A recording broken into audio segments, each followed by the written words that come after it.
Thank you, Mr Deputy Speaker. A great pleasure, particularly to follow the Right Honourable Member for Maidenhead. And we don't quite agree on the future of the United Kingdom, I have to say, but we will always be on these islands friends and colleagues, and I hope allies.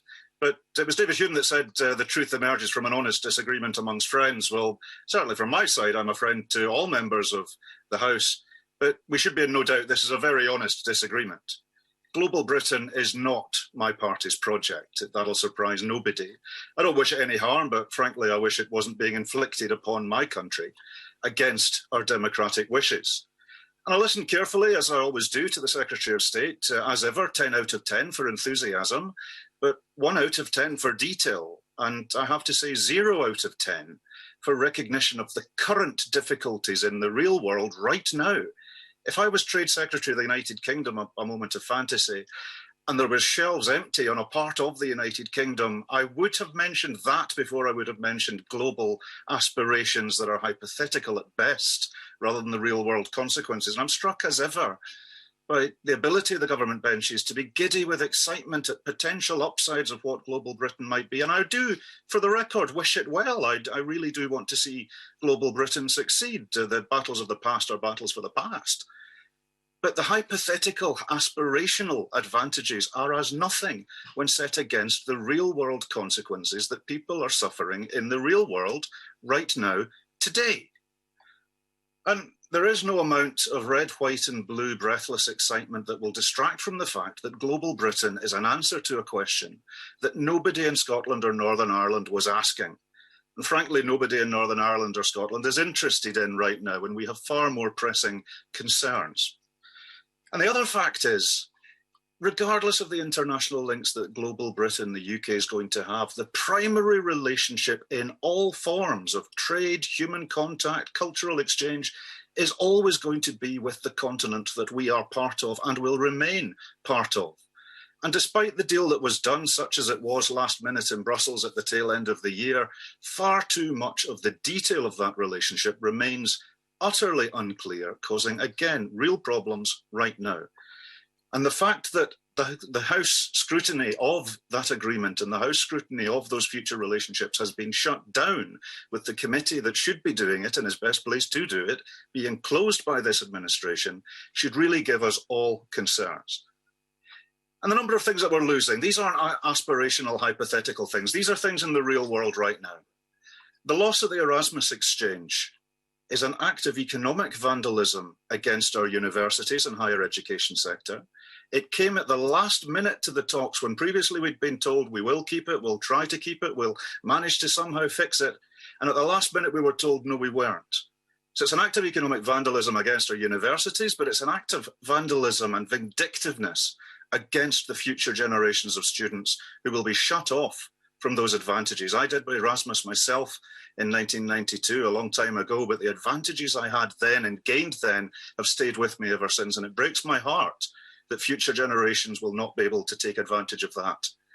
And the Turing scheme that has been suddenly created on the back of an envelope to replace it is a pale, pale shadow of those real rights. Presumably it was named after Alan Turing as someone who was treated abominably by the British government. It is an act of vindictiveness against future generations of students, and those responsible for that deception should really hang their heads in shame. Scotland, all of our universities want to remain part of the Erasmus programmes. We are, as a Scottish government, trying to find ways to do that, and I really would urge the UK government that if it wants to be global Britain, then it should respect the internal democracy of the United Kingdom and allow Scotland to maintain those international links. There are ways that we could do it, and we're working on that proposal. So where Scotland wants to stay in Erasmus, we also want to help our creative sector. And another thing we're losing, musicians' visas. According to the Musicians' Union, 78% of musicians, creatives, have travelled to the EU or EEA over the last year in order to trade, in order to do their business, in order to do that cultural exchange, that the soft diplomacy that global Britain surely relies upon. There was an offer from the EU side to maintain a 90-day visa that would make sure that the EEA was dealt with as a block for all of our creatives travelling abroad. Instead, the UK government rejected it in an act of vindictiveness against our creatives because they didn't want internal travel to be coming to us, inward to us. Again, that's something that I really hope can be reversed, because this is a poor decision and it should be changed. And as the real world consequences of loss of freedom of movement, because remember, the debate in the UK, the debate almost in this House, seems to be predicated on the idea that inward movement happens only in one direction. There are millions of UK nationals enjoying freedom of movement rights across the European Union, which has been a huge boost to us as a society and the soft power that global Britain surely depends upon. We want those rights back from the Scottish National Party's perspective. But as those rights and the losses of those rights become clear, the people of Scotland are going to have a choice. And as I say, I wish global Britain well, not with much enthusiasm, I have to say, but I do wish it well. I hope it works. But I'll be putting forward a different proposition to the people of Scotland: independence in Europe.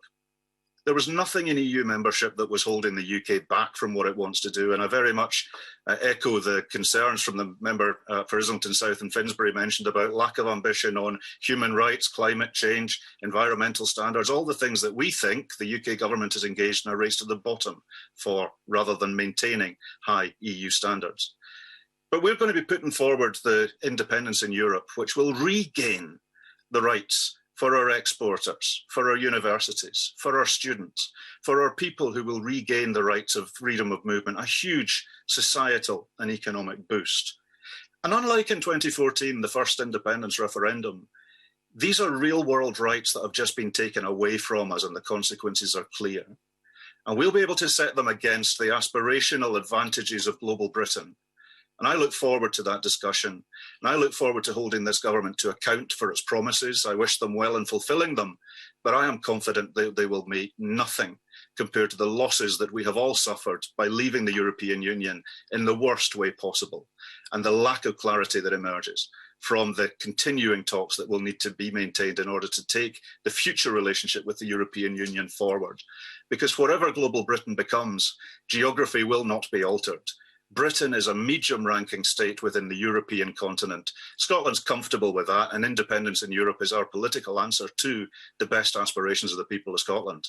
I think it's the best aspiration and the best answer to global Britain as well. Thank you, Mr. Speaker, Deputy Speaker.